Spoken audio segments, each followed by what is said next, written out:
Look within. Look within. Look within. And live your life. And live your life on the edge of two worlds. A reality where you find true understanding of who you are.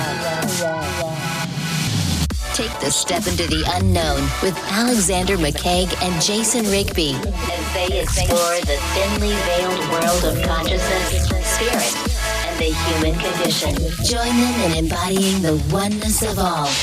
Walk the cliff's edge between the seen and the unseen realities. Welcome to High Density Living. Hello, HDL listeners. All is one, and we're here with a very special guest today. And Jason's here. He's just in the background. Yes, I'm here. He's hiding. There's only so many people we can fit on camera. So Cailan Robinson is a very special individual.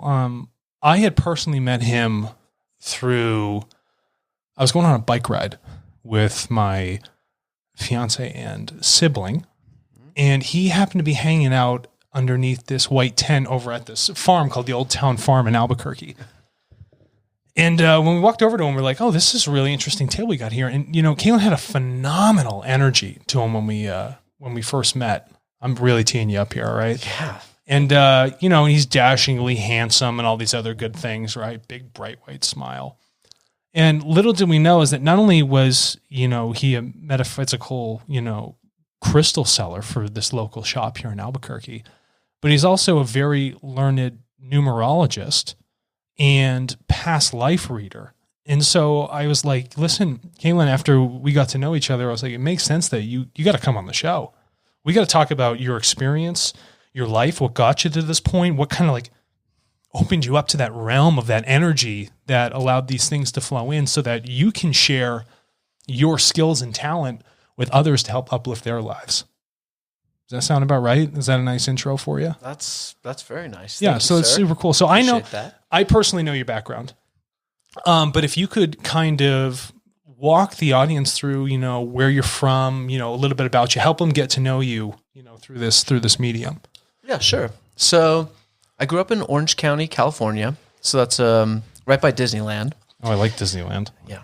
And I actually, my parents wouldn't even have us go to summer school or daycare or anything like that. They just drop us off at Disneyland. That's my type of gig. That's where I want to. That's where I want to go. So there's a lot of magical stuff going on there and symbolism and all that kind of stuff. So it's fun to look back at the Disney stuff now as an adult. Yeah, it's pretty nuts. But anyway, so I grew up there. And I was always into crystals. With kids, it starts with birthstones, and then you go from there. And what is your birthstone?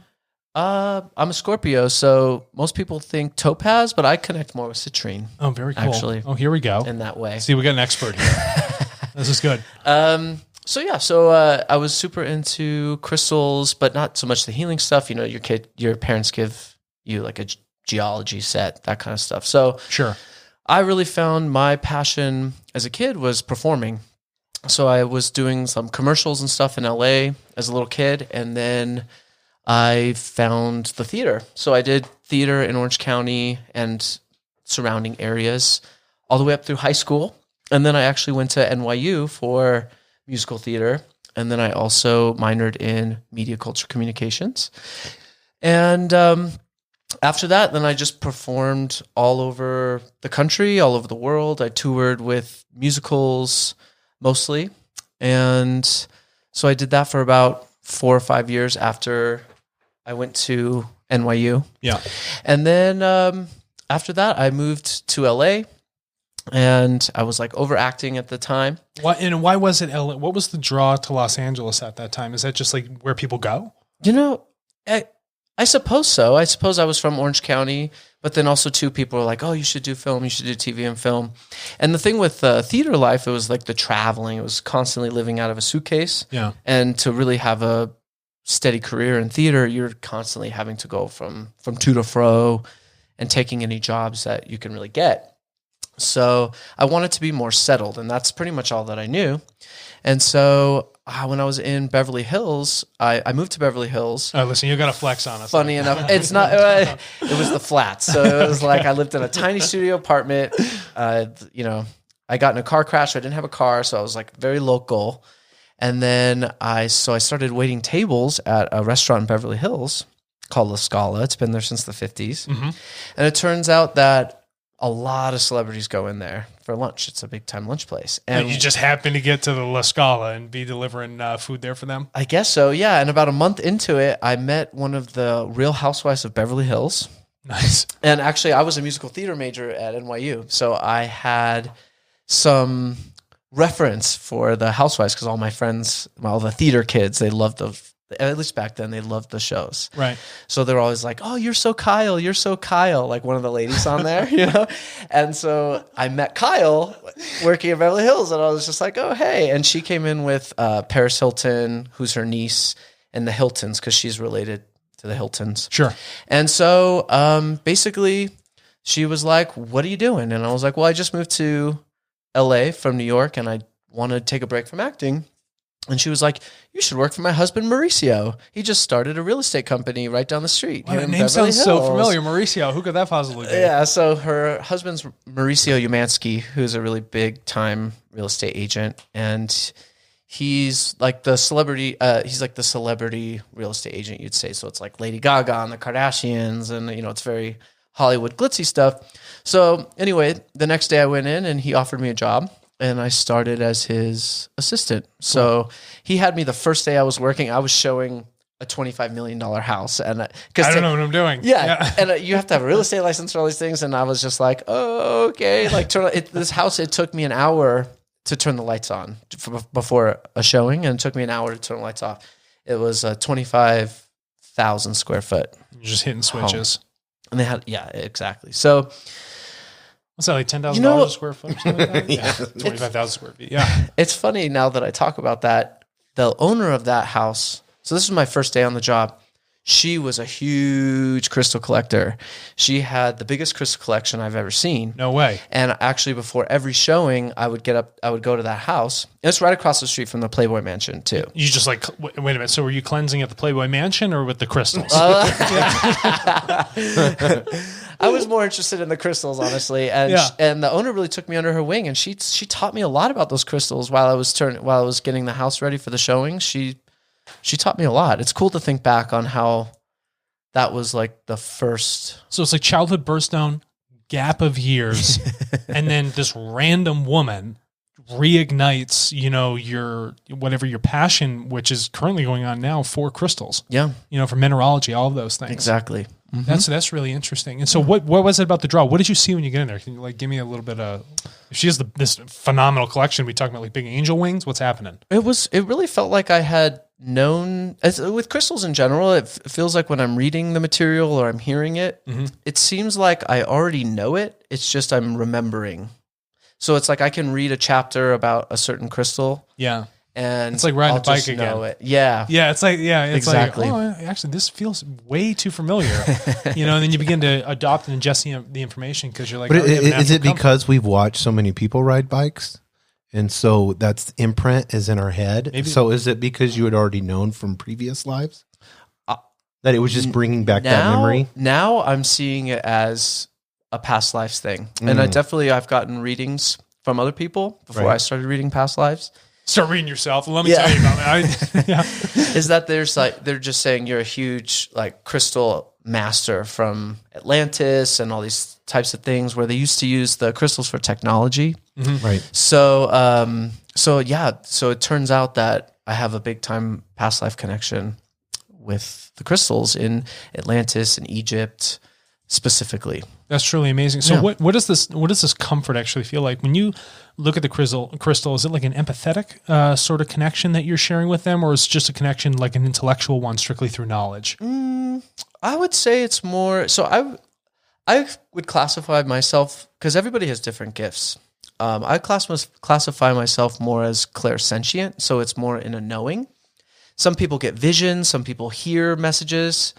Some people, sometimes I get a psychic smell. So I'll smell something like matcha green tea. And then sure enough, 2 hours later, I'll be walking by and then they'll have a matcha green tea bar right there or something like that. I can share with that experience.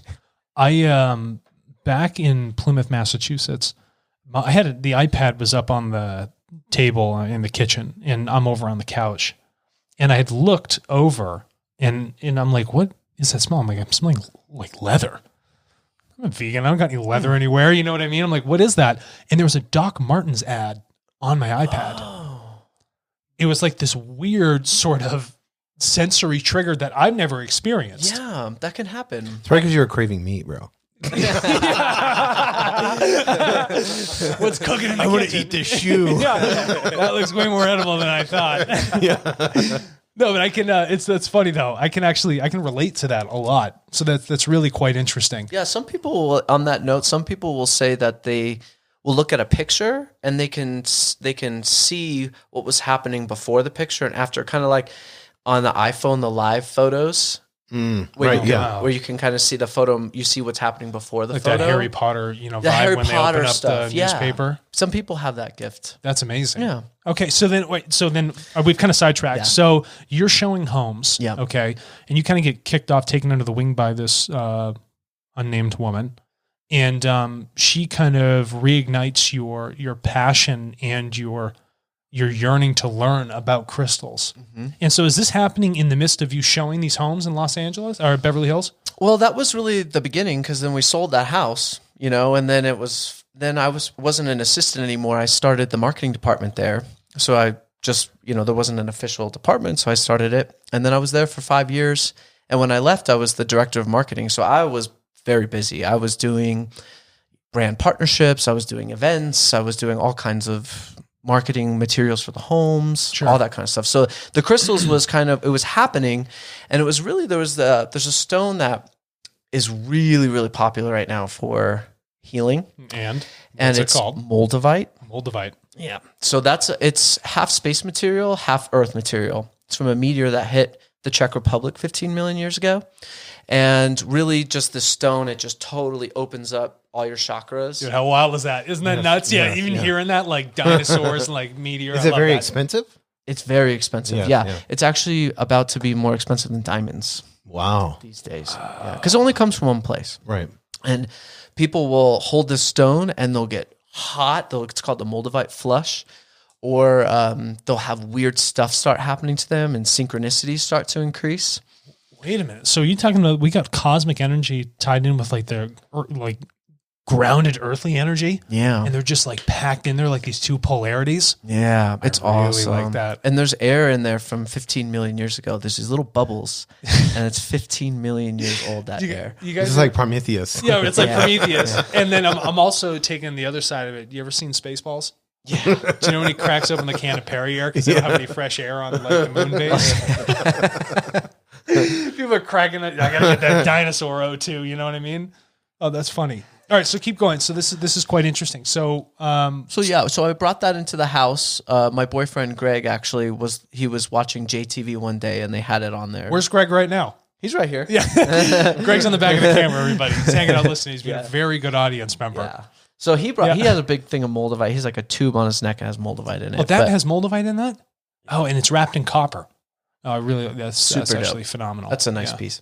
But anyway, so it's like moldavite has a reputation for being known as the stone. When you bring it into your life, it really opens you up to a lot of this information and these energies.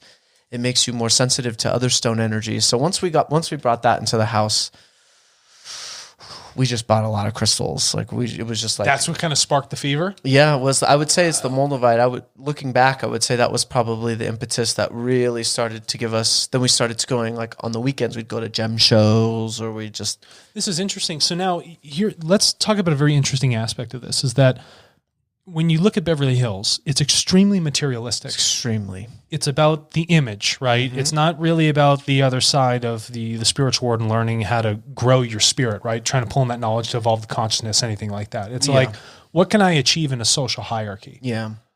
And so how did that actually make you feel when you're getting tugged in a direction towards spiritual growth, but you're grounded and so involved in kind of this chaotic, heavily material energy of what you were finding in Beverly Hills? Yes. Extremely material. I mean, the company our bread and butter was $55 million and up. So that was my bread. Yeah. Yeah. So, I mean, it was extremely materialistic, but yeah, that pull, what you're saying was so real. And I noticed there was a shift in my character, and there would be the best way I could describe it now was that there was just extremes. The moldavite and the other crystals really just provided opportunities for you to see your actions. So it's were you like lashing out at Greg? It's like moldavite, hello, wake up! Stop being so hard on me. It's like cause and effect, big time. It amplifies your karma. Well, we love the cause and effect, right? Yes, we just did a podcast on it. Yeah, we did a podcast on, because if we look at the cosmic creational law of cause and effect, right, you have to have these interactions. And regardless of what you do, you have to pay attention. So holding that stone, if that, increases your perspective, or at least, gives you a sort of lens so that you can see the true cause and effect of what's going on short-term and long-term, I think that's an extremely beneficial thing. I think so too.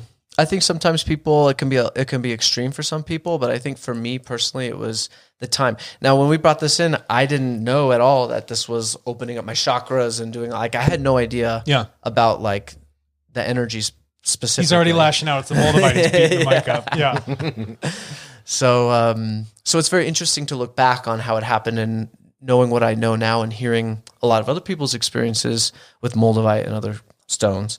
It's really interesting to see how that was kind of the impetus for me to start my spiritual journey. And so basically what happened was that my vibe was raising, but my lifestyle was not. So then at some point I just had to call it quits on the real estate stuff. And I was like, well, this just isn't for me anymore. It was very hard because I was very successful in that, but it was really not fulfilling me. And I was just really making some boneheaded decisions.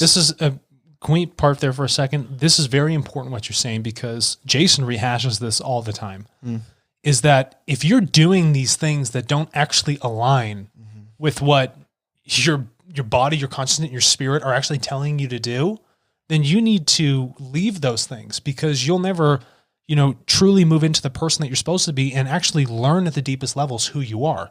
You're essentially like squandering those. And we bring this up all the time, whether it's in a function of a relationship or a job, right? Or your relationship with your job, right? Or even family members, anything of that nature. So what caused you to be able to have that shift?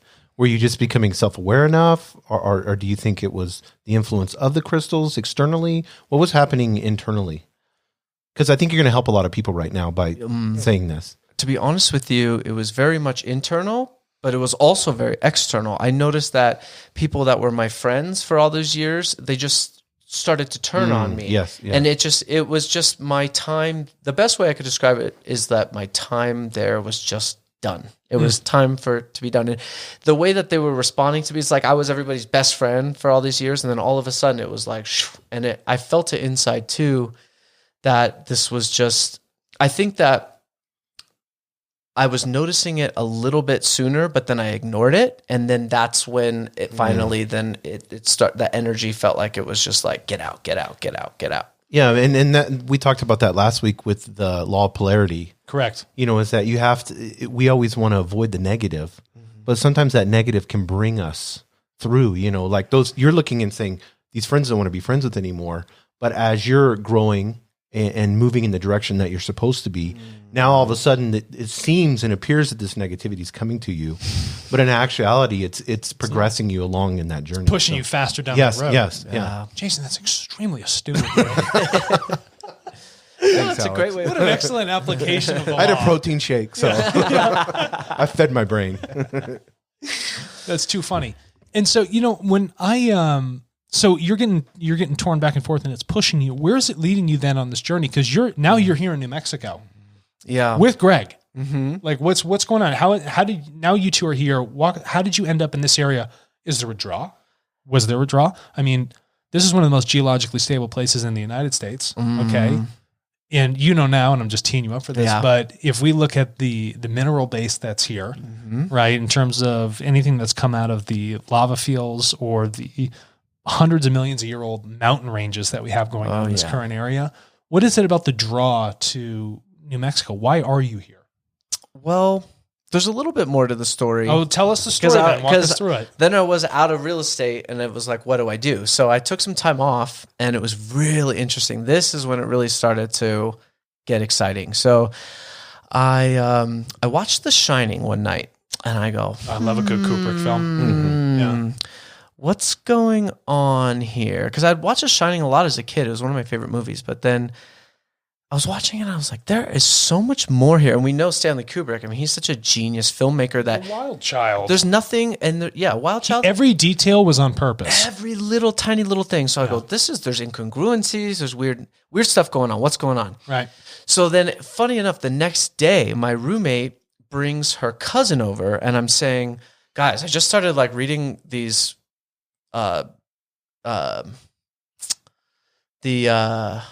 tablets. No, it's like when you look up Bhagavad Gita. The analysis, like different people's opinions of like what The Shining is really about. I'm gonna drop a hot one on you, Apollo missions.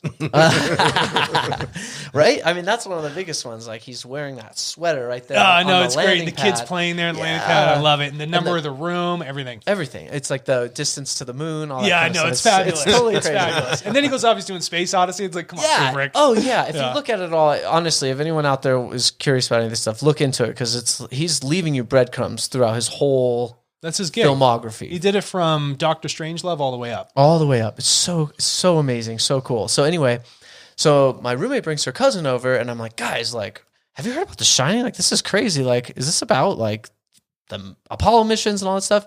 And he goes, oh, you have to watch Room 237, which is a documentary made by Jay Widener. Oh, love Jay Widener. The guy does the Hollywood reviews and stuff like that. Yeah. He's phenomenal. He's also heavily into the like occult studies. Yes. He knows all about it. Yes. Especially from the Los Angeles side of things, the very California approach towards, esotericism. Yeah. And he's actually the executive producer of Gaia, the network online. Way. Yeah. I didn't know that. Mm-hmm. Yep. I'm not sure if he still is, but at least like a year or two ago he was. So anyway, I am on Amazon. I look up Room 237 and it's on the Gaia app of Amazon. So I watch it and I'm like, my mind is blown. This is crazy. And the next day, You've got like eyes wide shut on us, right?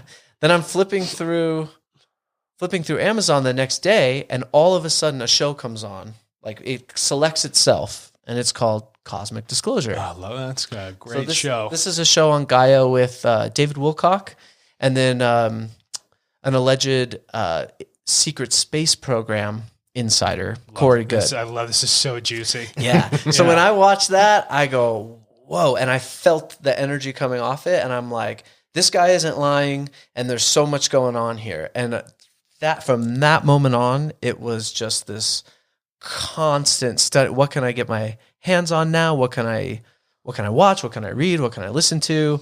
That was really the impetus, the secret space program. And they were talking about the genetic farmers and how they're watching us, and they like help to make sure that humans are staying on the right path and all this kind of stuff. And it just made so much sense to me. This is so exciting. And then the crystals. Oops, sorry. He's still pissed off about the crystal.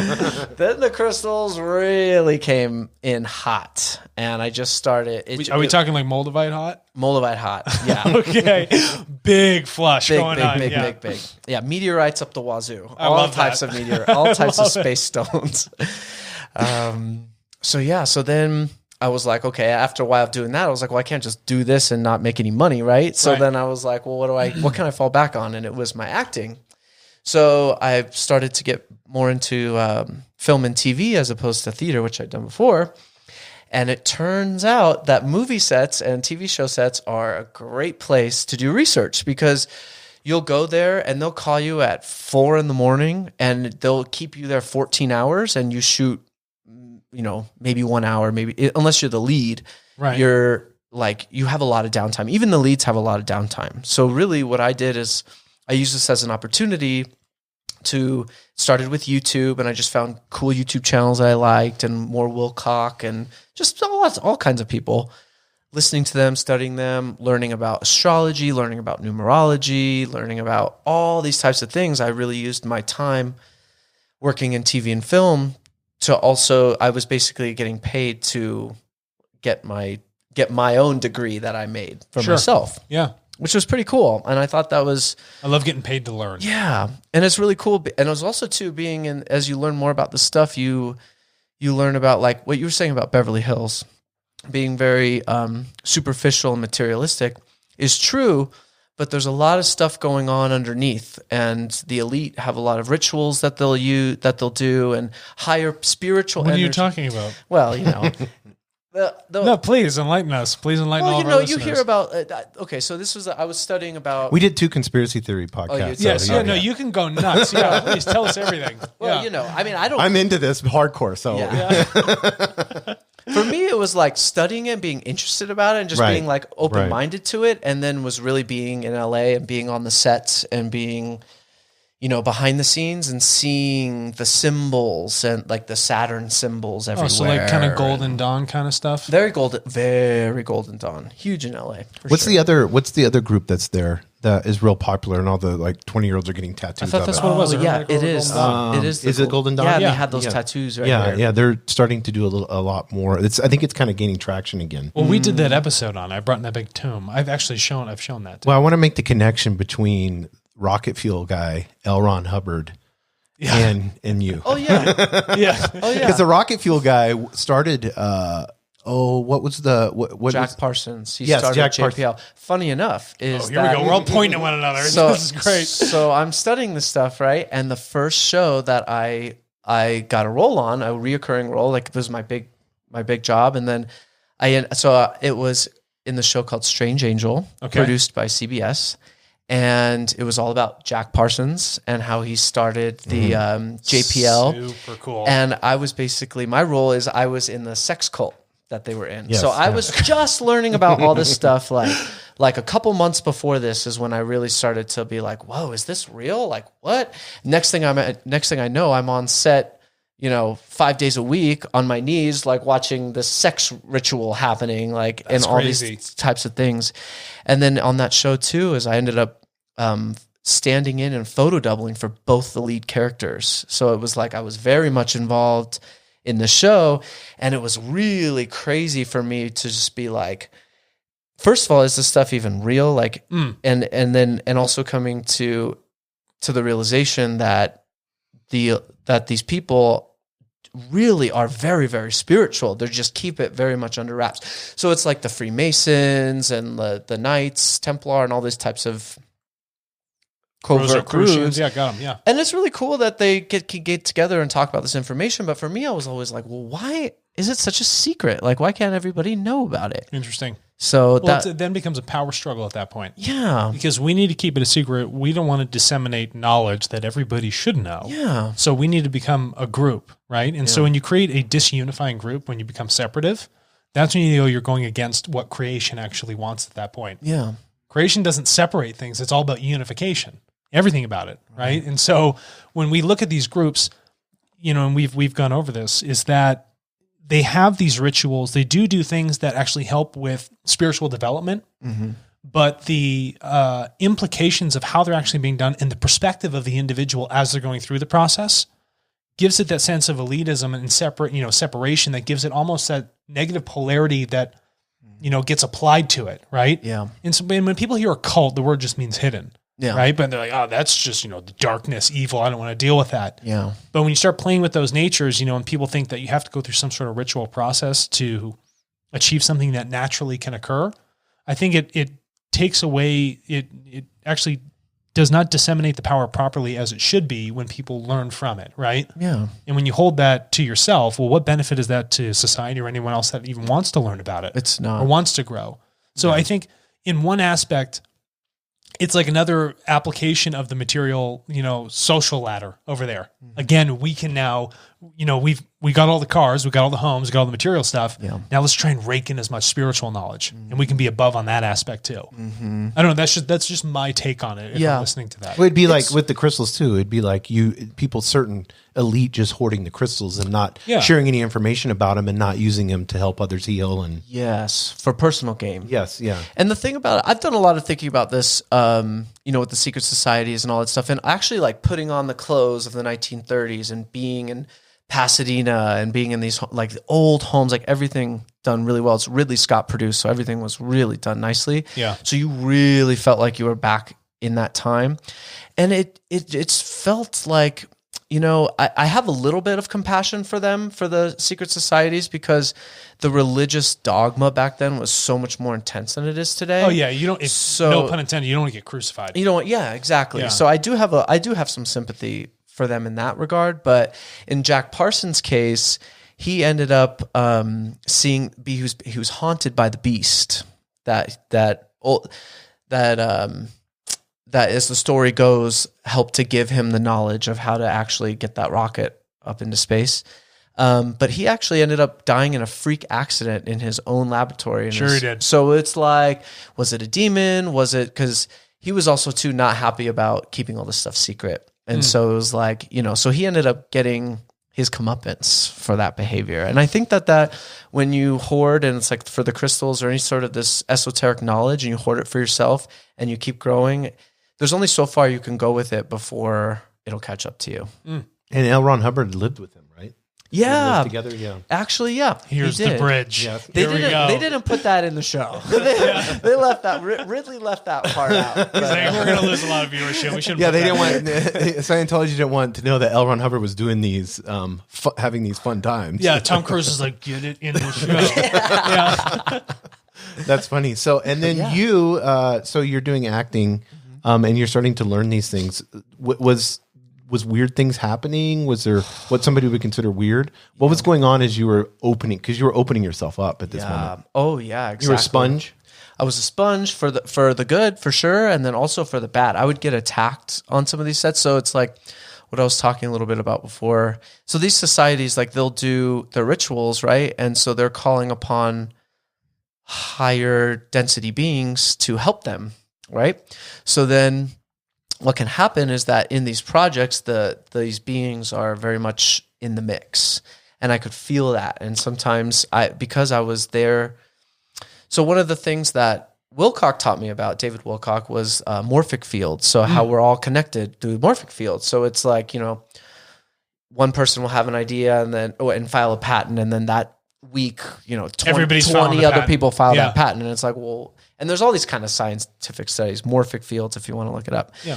But I think a lot of happen with a lot of chemical companies. They synthesize a new chemical. Oh. It wasn't working in the other labs until one lab got it, and then the same experiment over and over just happened to work. Oh. They said it was like a function of the consciousness actually applied to the synthesis of the chemicals. Wow. Yeah. Wow. So do you think in the process of making TV, and because it just became extremely it was interesting from the 1930s moving forward, till we got to now, especially when you look at TV. Do you think that was instrumental? If we look at it in that supernatural, and that's why we were able to be so creative. Do you think they was externally coming, into, because you said they were in control. Was it like in control of the sets? Yeah, it was in the air and the sets. And so what I was feeling, then I became like a crusader in a way, where I was like, well, I'm going to learn this information, and I'm going to be on these sets, and I'm going to let that information just flow, and I'll let anybody pick it up if they want or need it. But then I would get some backlash energetically to that, for sure. I'll certain parts of my body, I'll feel pain, or I'll get messed with, or I'll just start to feel really queasy. And that happened a lot for me on the movie set. I had to get used to that energy. I'm also a sensitive person to energy, so it's like just everyone running around all crazy and how movie sets are. Do you know what I call that? When like the energy is like so like all non-congruent and just like chaotic. I call it auric stench. Auric? You can't, yeah. Like from Lord of the Rings? Did they use auric stench? Orcs? Oh, no, not orc. No, like auric, like your aura.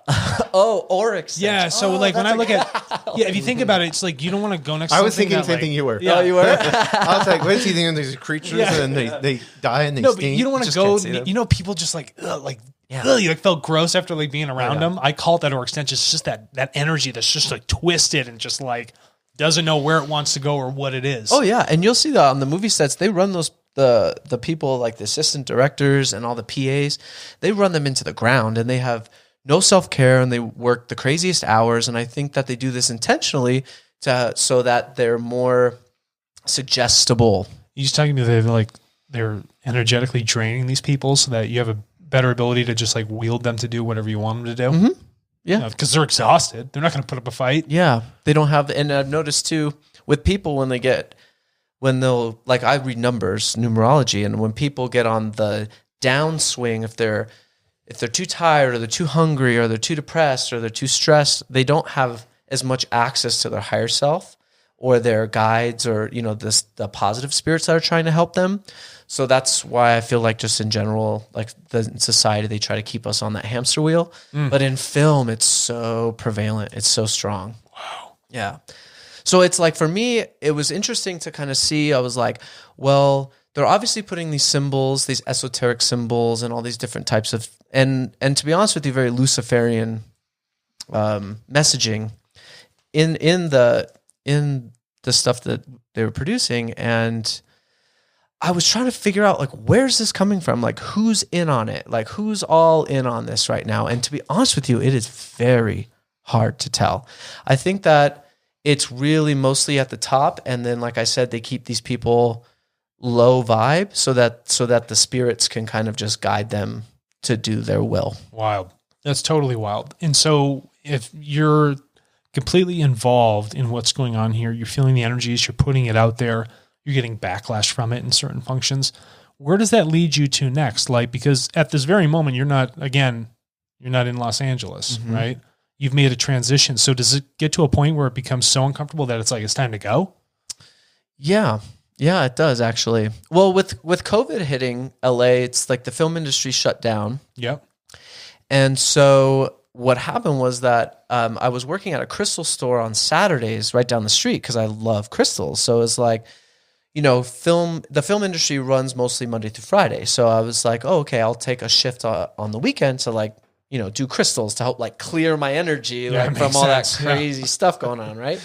All the EMFs. Yeah, we gotta get some selenite, like, drag it all over. Oh, yeah. And the sets nowadays, like, I was on Space Jam, and it was like the whole thing, the whole soundstage, the biggest soundstage at Warner Brothers, which I think is the biggest in California, is just like filled with all these electronics. There wasn't a set piece at all. It was all green screens and computers, and it's just like that. It was so just that EMF pump, very EMF artificial, pump, very AI, big time. Wow. So I think that's another way, like they put frequencies out to kind of keep people in line. Well, yeah, I mean, we've heard about this, is like the meters on your house. They said that they've moved over to the digital meters because it's got a higher pump. And it actually agitates people, like, within their homes and stuff like that. This kind of like fringe conspiracy stuff, but it's actually quite interesting to see, like, they've had such a push on that. Doesn't surprise me. It wouldn't surprise me. I mean, the more times you wrap, copper wire in a circle, it's just going to have a higher output. Yeah. This is just basic electromagnetics. Yeah. That's just a simple. I'm not trying to flex or anything. Yeah. No, well, on that note too, there's also measurable, like, crystals and different things that people will make from crystals and metals, like, combined together that help to soak up those EMFs. Orgone, right? Yeah. That's one of them. Right. Yeah. No. So that's super interesting. So now, when I look at crystals, okay, and we've done an episode on, the world, everything is a crystal. Is that right now, what you're intaking right now, your Zevia, that has a mineral content to it. And people don't realize, for a very long time, we've taken minerals and we're literally ingesting them into our body. A mineral can be a beautiful colored stone in any way, shape, or form. And people think it's, like, strange that, people would wave it over their bodies. Well, all you're doing is you're taking a very direct physical aspect of the frequency that the crystal sits at, and you're ingesting it into the body. So if I have a pool of water that's sitting at a basic frequency, whatever it might be, I don't know what water sits at, and I go to put another crystal in it that sits at a different resonance, that'll either match the resonance or disrupt the one of the major body of water. So when you're taking a pharmaceutical or wherever it might be on that mineral or crystal level that's coming into your body, you're changing the energetic pattern and frequency inside of you. So that sort of that flush you feel when you touch the moldavite, that is like, I'm touching an energetic substrate that is millions and millions of years old, and I'm holding it in my hand. And my body, if it's 70% water, well, obviously I'm going to feel that change in that resonance. And if something has a greater resonance, the lesser resonance actually gets swallowed up by it. And it has to match into that pattern. Oh, that's so cool. Yeah. And this is, a couple of pieces of the physics of, like, how crystals actually work. So I think, it's just a natural step that we're taking from being like, okay, back in the day, we had the Druids. People were using crystals. Like, why do, emperors and stuff like put precious metals and other crystals in their crowns and on their bodies? And then we're like, oh, that doesn't really work. The crystal healing, let's crush it up. So we've passed that, and we're in the Renaissance, alchemy, crush that stuff up, and like, okay, now we're actually making things that make us feel better. Mm-hmm. Well, you're just taking the same aspect that was external and moving it into internal. And I think that's also a perspective of our society is like, we're all about, internal, highly physical, but we don't realize that, again, the electromagnetic pump of the Warner Brothers studio is still affecting you, but I'm not directly touching the copper coils. So there's no reason why a crystal can't have that same sort of effect. And you're dripping in crystals right now. Yeah. Oh, exactly. Well, as you were talking, it reminded me of a stone called lepidolite, which is known for as the stone for stress. What's it look like? Describe it. It's pink, and it has some flashes of mica in it. And what that is it's lithium. So it's like what you were saying. It's like a battery on you. It's a battery on you, but some of the other minerals in it that make it like this nice pinkish purple are known to help to soothe and calm the body, the nervous system, and also to the lithium.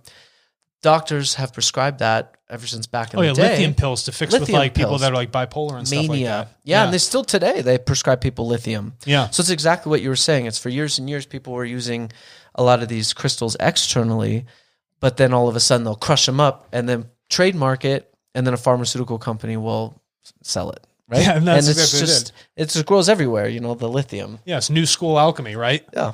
Yeah, that's interesting. So then, so what's going on with crystals in you now? So after you've done this, Lauren, you've been in the studios, you've had this draw, you're working on Saturdays in the crystal shop. Where has this then led you? So then that's when COVID happened and the Black Lives Matter protests. Okay. And where we were, that was pretty heavy. And so Greg and I, we've gone out to New Mexico for like the last 3 or 4 years for his birthday. And we just love the land. It's like right when you cross over into New Mexico, you can just feel it. It's this legitimately feel sense of energy. And then you look it up, the history, and it's like, oh, well, the conquistadors carved this out and called it New Mexico before even Mexico was called Mexico. Yeah. Because it's an Aztec term that Mexico is what they were using. And it was a highly enchanted and magical place, and they could feel it. And another thing too is that you can look into is that the conquistadors were very much interested in vortexes and portals. Well, this is great. It's funny that the labs are set up here too, because when you look at geomagnetic outputs, this is such a fertile area. It's actually relatively young land, right? Because of how much in terms of like the lava flows. And we have more volcanoes in this state than any other state in the United States. Oh, really? Yeah. Oh, wow. I mean, they're inactive, but there's more here than you'd find anywhere else. Wow. And so when you look at that, that's how the earth kind of, lets out its flush, right?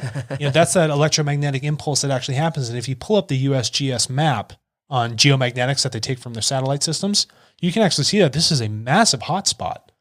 And I also found interesting is that when you begin to study even the native peoples here, right? The Native Americans, what is the draw to these high energy areas? Why are they coming here? Could they sense the vortex themselves? Outside of any equipment, because they were at a time when they had to be more sensitive with the land and their environment. Yeah. We're desensitized from it. Yeah. From what I know is that when you'll see their depictions of the star beings, and they'll have the feathers, very similar to depictions of angels, and different things like that. You'll see their artistic renderings, but really what they were doing is recording what they were seeing, and apparently the Southwest just in general, but especially New Mexico and Arizona, as the vortexes are really strong and these interdimensionals can come through easier over here. So the Native Americans were really documenting what they were seeing. Yeah. As far as their story, their lore goes, that's how they present the information. Not, oh, this is a fun way we like to dress and like to just... No, there's a reason they recorded on petroglyphs. Right. And if a guy's tripping acid in the Native American group, you're going to know, Jim over there, it's like, Jim, stop drawing those pictures on the thing. No one's going to have any idea what our historical context was, Exactly. But the petroglyphs are actually, they're quite amazing. So then what happened next? You guys you're taking these trips on Greg's birthdays. Mm-hmm. Yeah. I'm glad you guys did take these trips because you're here now. Mm-hmm. And you feel the palpable draw when you come to New Mexico. Jason feels it too, through the sunlight, the landscape, everything. I mean, this is a place you just want to be. It's like the final gem of the U.S. It's a very hidden gem. Oh, yeah. And that may resonate with you. So then what happened next? So you made a decision at that point. It's like, this is where we want to be. Yeah, pretty much. We hadn't gotten out of the city since COVID happened. So this was probably 4 months after it started in March. Mm-hmm. So then we took a trip out here, and we saw a place, and it was right on the Rio Grande, which, being by a river is a very energetic type of a thing. Yeah. And we just knew it. It was like, this is where we're meant to be.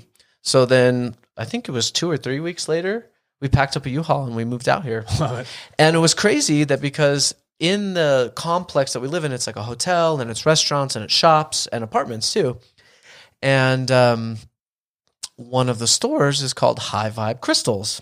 So after we moved here, I went into the store, and it turns out the owner is an assistant director on a lot of the big stuff, movies and TV shows that shoots out here. Same sort of energy, just in a very isolated format over here. Energy. Yeah. Exactly. It was so crazy. And then I have a YouTube channel about crystals called The Crystal Guy. Love the plug. So, yeah. So I showed her that, and she goes, "Okay, do you want a job? Do you want to work here?" So 2 days after I moved to New Mexico, I had a job right where I lived, the same address. It's amazing. Actually. And she was going off to work on a show called Roswell, New Mexico. Mm-hmm.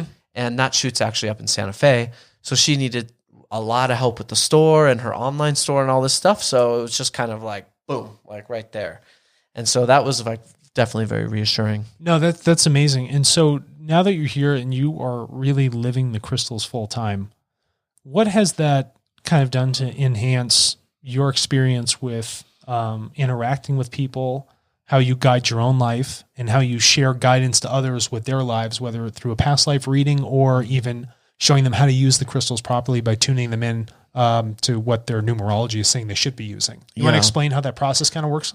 Yeah, sure. Well, I definitely, comparison from Albuquerque, New Mexico versus Los Angeles, California, it's easier for me to reach people, to get to the heart and soul of why they're standing in that shop or why they're sitting at a table doing a reading with me. I noticed that in LA, there's a lot more layers going on.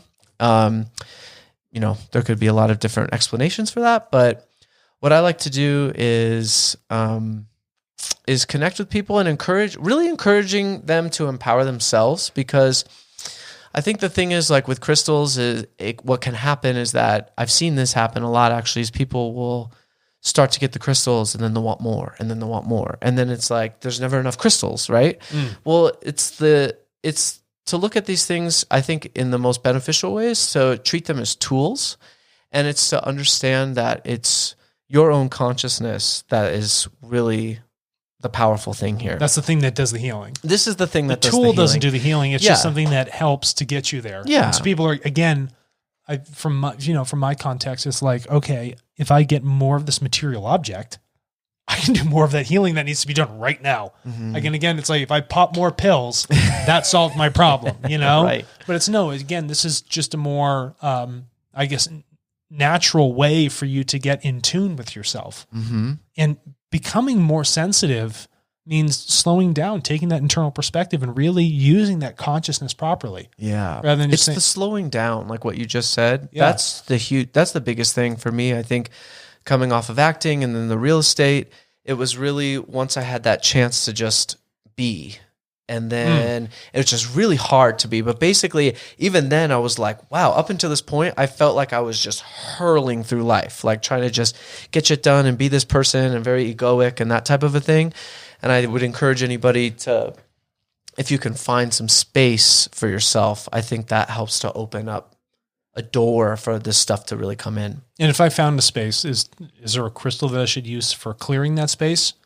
You can. So I'm just saying if we're going to teach some of our listeners, so say we found that space, things begin to slow down, right? Yeah. Amethyst is a really good crystal to start with because it's very affordable and it comes in all different types of shapes and sizes and all that type of stuff. And basically, long story short, with crystal healing, you look at the chakras, the 7 chakras. So it's the 7 colors of the rainbow, Roy Jabiv. And it starts with red, orange, yellow, green is the heart, blue is the throat.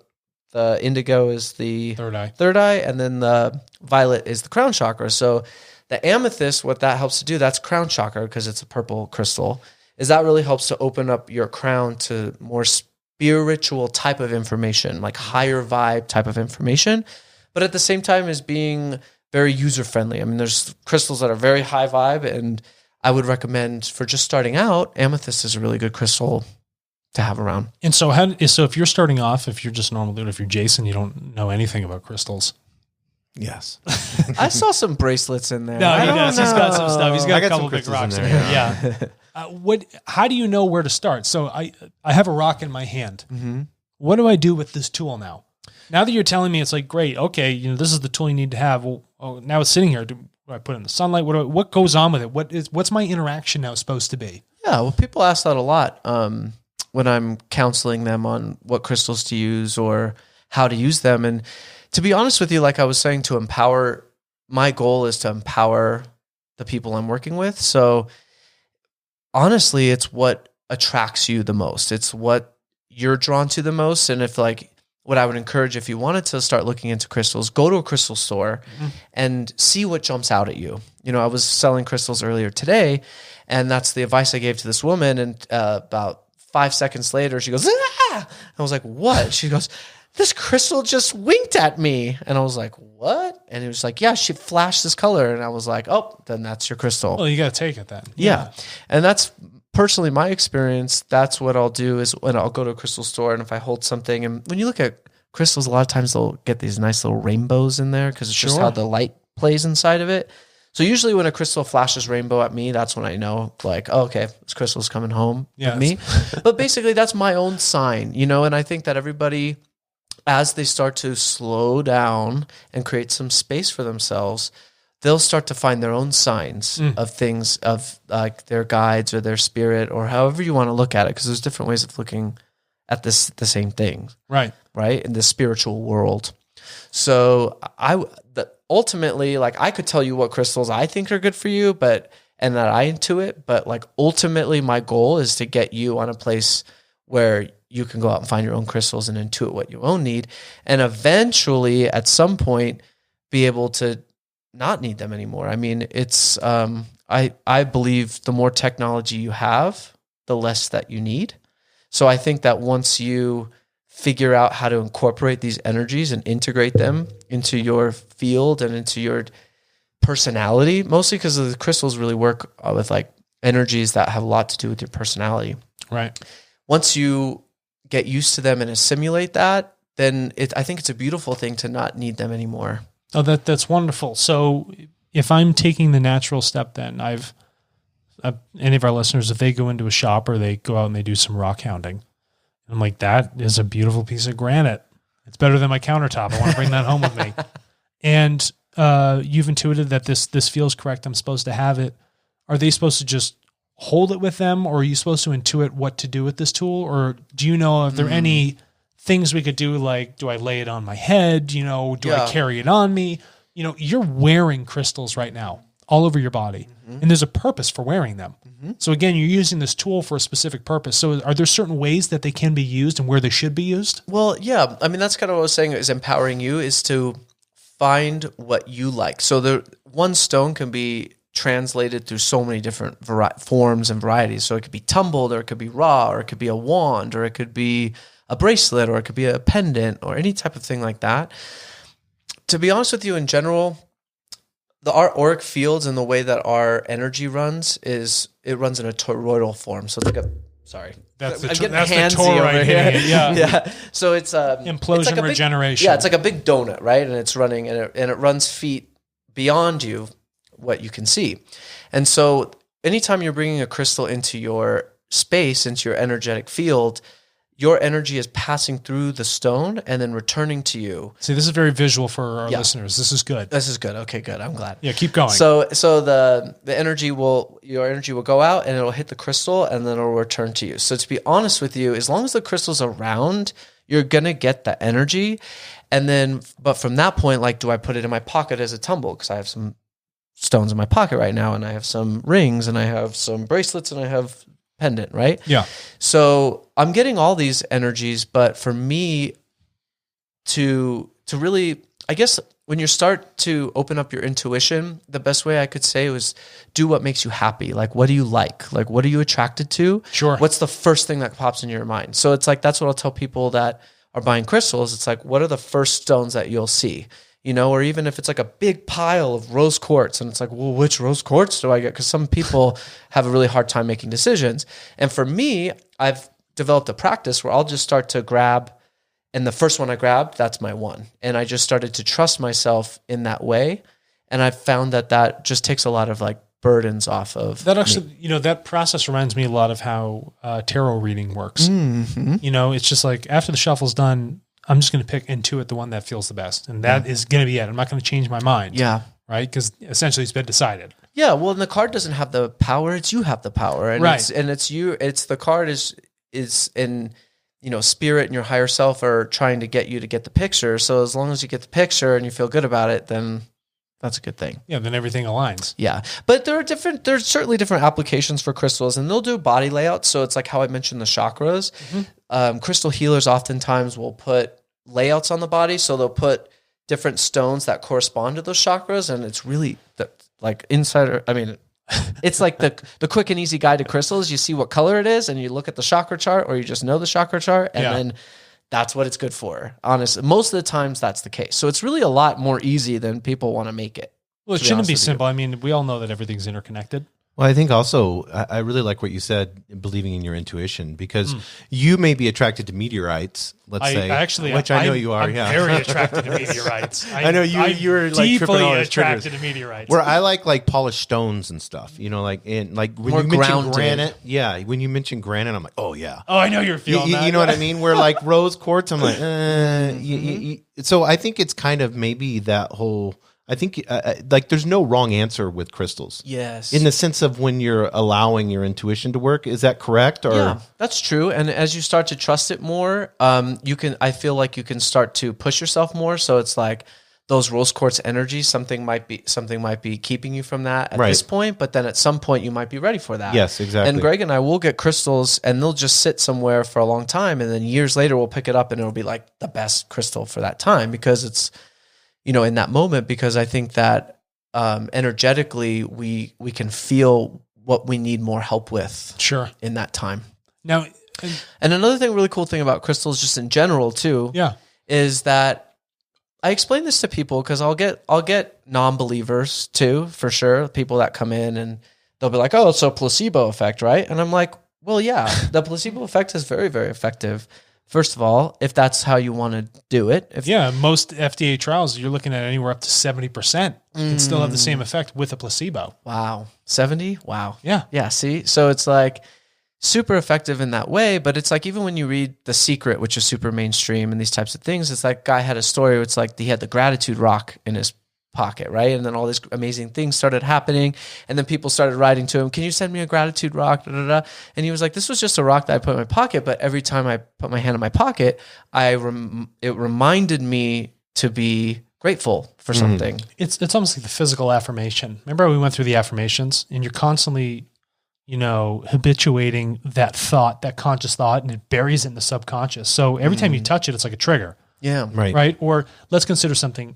You studied, Jesus very well. When people would touch the cloth when he walked by, it would heal them instantly. Yeah. So is it a function of the cloth, or is it just that idea is so ingrained energetically that they get that healing just like that from having that interaction? I think it's that eternal thread of when we look at consciousness, it is eternal, so there's no end point or beginning point. Yeah. So when we have something that's millions of years old, it allows us to not just look at it externally, but it allows us to, like you use the word, ground in that moment, and then be able to grab those energies from that. So we're almost, defying time and space. I love that in that sense. You know what I mean? Yeah. Why you gotta go crazy on us, huh? No, but I mean, you're bringing something in, because the crystals will hold energy for their hard drives. Yeah, exactly. So, I mean, they can hold millions and millions of years, and then all of a sudden you're interacting with that. So, because you've seen it, and I'm pretty sure people may not, and I like that word, they may not be ready for that,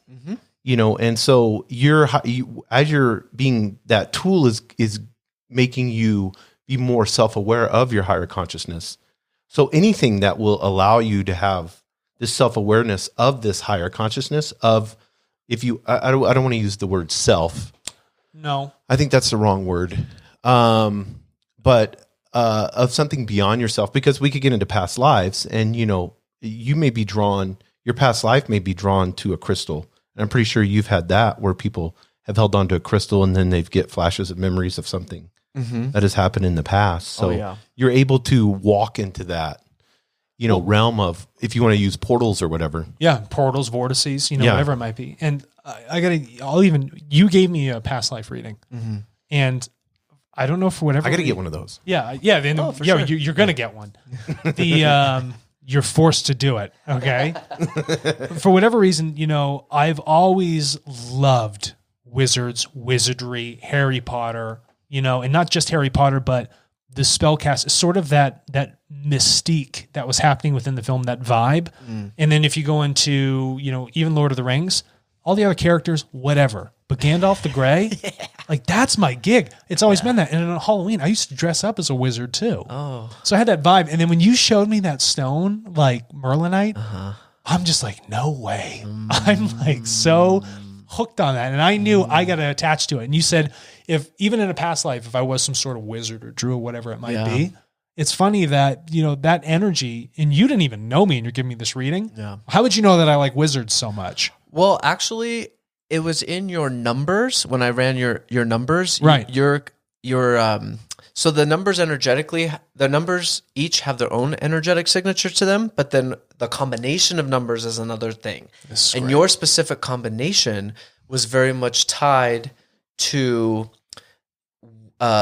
wizardry, magic, sorcery, all that type of stuff. That stuff gets me fired up. I love thinking about that. Now, we come into, in this life, you're specifically connected. So we all have lots and lots of past lives, like up to thousands and thousands of them, right? Yeah.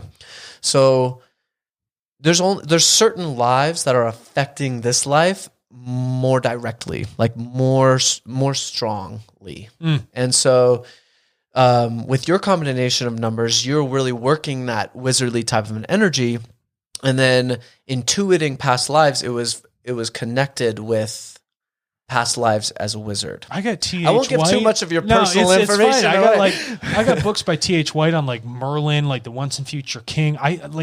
It's all there. Yeah. I don't know why I've just always liked purchasing that stuff. Who would have known that the cosmic numbers and when I was born would affect how I felt about things. Well, that's why I love to tie the numerology with past lives, because we have these numbers for a reason. Right. And so a lot of those reasons are tied to past lives. And for you, if you don't mind me saying, I remember it had a lot to do with persecution for doing these types of practices. Sure. So it doesn't necessarily always have to be that way, but that is definitely something that's coming in for you specifically. So for you in this life to be able to persecute me now because I'm on HDL. Yeah, right. Like, well, you look at me now. You're set up for persecution with Hartle. Of course I am. Yeah. Yeah. Really? He set himself up for that. Oh, yeah. Oh, yeah. That's very publicly facing. Yeah, definitely. That will happen. So that's basically that's your soul being like, I'm going to do this.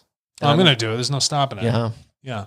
So that's cool. Good for you. No, I appreciate it. So our numbers, let's get into numbers real quick before we wrap up. But are numbers the same as crystals in the sense they're infinite and they're kind of like hard drives in themselves with the combinations, or? Yeah, well, they're the universal language. So I think that a lot of times with these higher density beings, a lot of like through sacred geometry and through numbers and things like that, they can send messages through. So it's like when you see the same number on the clock, things like that.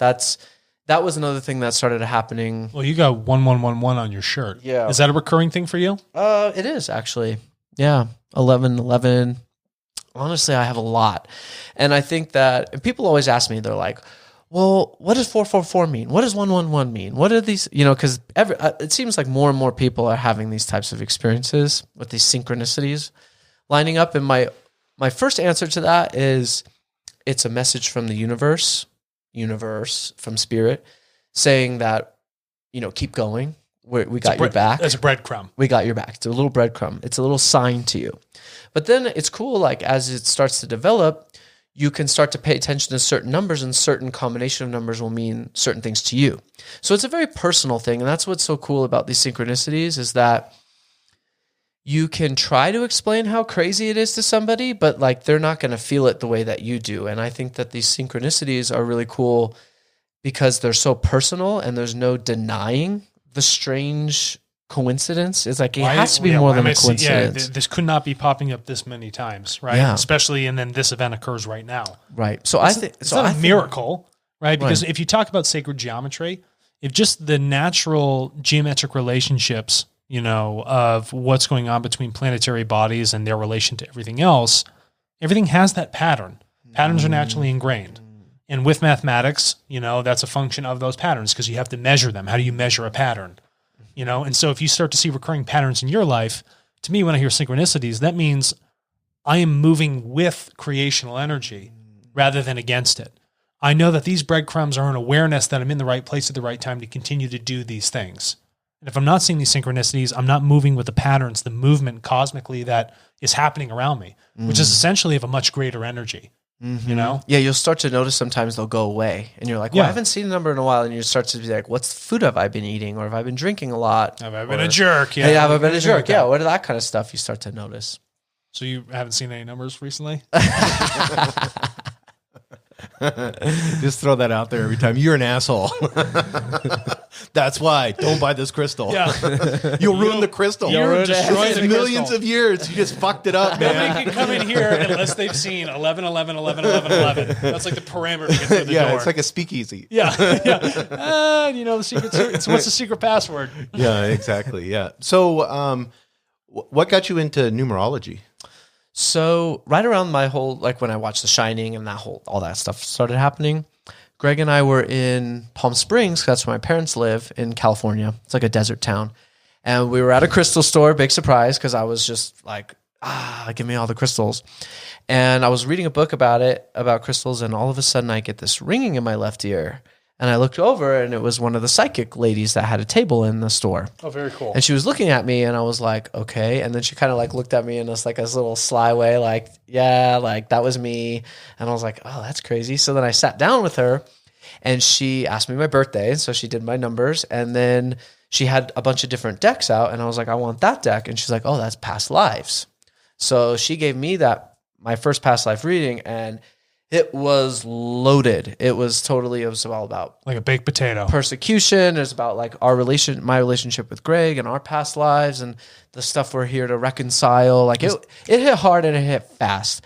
And so from that moment on, I was like, whoa, this stuff's really crazy. And so that's really why when I got to the movie sets, I really wanted to learn more about numerology. I would ask people like, what's your birthday? Like, is this you? Like, and I would explain to them like what I was seeing in it. And it was just like, numerology is really cool because it gives you so much information so fast. And it's a lot like astrology. And I'll read people that have just had last week a 2.5 hour full astrology natal chart report. Yeah. And I'll tell them like a lot of the information that they got from that. And I think astrology is super awesome. It's a great art form. But for me personally, the numerology, it just gives you such a great hit. So, and then also too, for past lives, it's like how you were asking, it's the numbers is like a language, and especially with your birth numbers. And that's why people can translate that language in different ways, like astrology or numerology. But what's really cool and what I'm interested in is to keep studying. And I'm at a point where it's like every reading I'm learning so much is that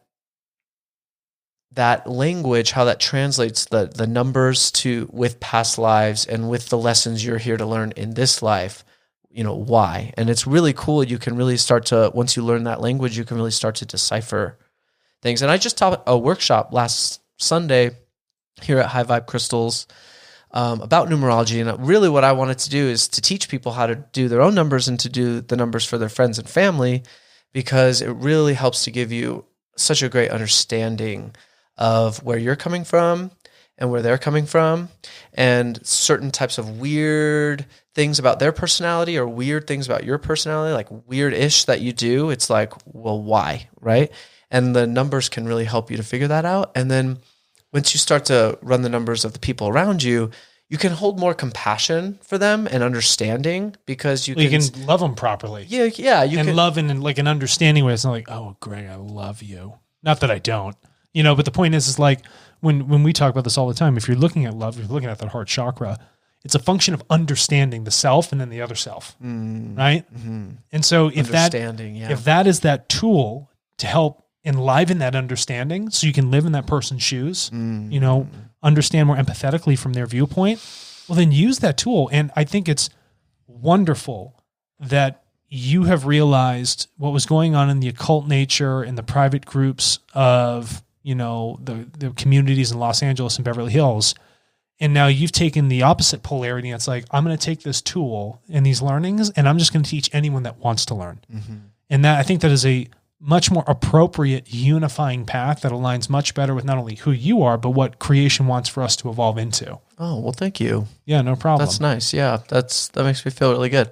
No, you should feel good. You're doing something. Well, I think it also set you up. I mean, like where you're at now with the online store and the crystal, you did marketing. So now you have that ability to be able to do that. And then you've come into a space, you know, especially here in New Mexico, where now you have a YouTube channel, you know, so I mean how long have you had your YouTube channel for? So that was right when COVID hit, the film industry shut down and crystals shut down for a little bit. And so I just was like, I really miss talking about crystals and I miss being in front of a camera. So I'm just going to make a YouTube channel. And so everybody knows, so they can come subscribe to it. What is your YouTube channel? My YouTube channel is called The Crystal Guy. Okay. Crystal Guys. That's the easy. Crystal Guy. Crystal Guy. Yeah. We'll put it in the show notes. We'll definitely put in the show notes. Oh, thank you. So we're at about an hour and 12. Oh, wow. So how would we want to close this out for our listeners. What is it in terms of one piece of learning that you could share with them that they could take home right now and start to act upon to help put their life in a little bit more of a meaningful direction to help them understand who they are better? Yeah. Well, I would definitely, my first recommendation would be to slow down as much as you can. However, everybody's different and it's about finding your own way. And once you're able to get some space for yourself, really try to go inward and trust yourself more. Like I was telling you about what crystals to pick, or what, you know, there's so many options out there, endless options. What makes you happy? What gets you going? What's your first reaction? And to try to slow down enough so you can pay attention to what that is. No, I love that. That's fantastic. Did you have anything else? No, I think this is awesome. It's very informative. I like especially, and that's why I encourage everybody to go to your YouTube channel, because I think the way that you approach it is in a very practical and that's way, what, you know, and it's not, and pardon my French, but it's not esoteric, you know, in the sense where it's elusive. Because I think a lot of people are interested in this, but they're intimidated. Yeah. Because of the way, you know, whether it is the secret societies or whether it's this is my information or it's the guru. Or I don't want to be, you know, where I'm up here because I've learned and I've studied this, where you are bringing it, you know, like it's like an everyday, this is an everyday thing, and I want you to be empowered. Not that the crystal is the power, you have the power, and this is the tool. And I appreciate the philosophy and the way that you have it. Oh, thank you. I think it's awesome, and that's why I hope everybody will subscribe to your YouTube channel. And are you getting a website together? Or are you going to do any of that stuff? Yeah, I'm working on all that stuff right now. And what if somebody wanted to get, is there a way through the YouTube channel? Is there, or somehow where somebody wanted to get, do you do readings like over Zoom or? Yeah, I do Zoom readings, and I have plenty of people that reach out to me on my Instagram. So at the end of every Crystal Guy YouTube video, I have my Instagram handle, and I post, pretty often, maybe like 3 or 4 times a week, about different crystals I'm working with or fun new stuff that I get or any type of thing like that. And then on there, anyone can message me about doing a crystal reading, numerology reading, or a past life reading. Oh, awesome. Perfect. That's amazing. And we encourage everyone to do that. Thank you. Appreciate that. Yeah, thanks. Well, Cailan, listen, thanks for coming on the show. Really deeply appreciate it. I'm glad we could sit in your toroidal field, you and Greg. And we've got a copper we got moldavite, over here. We just brought him for the moldavite. Like going crazy. Yeah, just hold on to it because give me that. I need it. 5 fingers over here. Give me it. Yeah, better watch out. That's too funny. Well, listen, everybody. Thank you again for tuning in for this week, and I'm going to leave you with what you know best, and that is all is one. Thanks. Look within, and live your life on the edge of 2 worlds. reality where you find true understanding of who you are. The learning is done. Become the teacher in embodying the oneness of all. Walk the cliff's edge between the seen and the unseen realities. Become a higher density being. Please go to www.higherdensityliving.com.